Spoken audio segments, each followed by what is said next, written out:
হ্যাঁ, আপনাকে বলছি, আপনি যে ফেসবুক আইডিটা চালান, এটা অনেকের গরম আবার অনেকের আছে ঠান্ডা। ভাই, ফেসবুক কিন্তু ঠান্ডা করে তৈরি করছে। আর এটা গরম কিভাবে হয়, আসেন এই বিষয়টা আজকে আপনাদেরকে ক্লিয়ার করে দিব।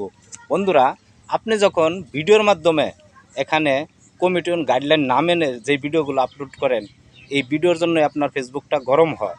আর আইডির নিচে অন্যদেরকে যদি এই ধরনের কমেন্ট করেন, follow to follow, back to back, মনোযোগ দিয়ে কথাগুলো শুনে যাবেন, share to share, group to group, বা আমার আইডি থেকে ঘুরে আসেন, আপনাকে ফলো করেছি, পুরা সাপোর্ট করলাম, এই ধরনের কাম যদি করুন, কোনো দিনও এখানে সফলতা পাবেন না ভাই। তাই বলবো, ভালোভাবে কাজ করুন, মানুষদেরকে ভালো কমেন্ট করুন, ভিডিও দেখুন শেখার জন্য।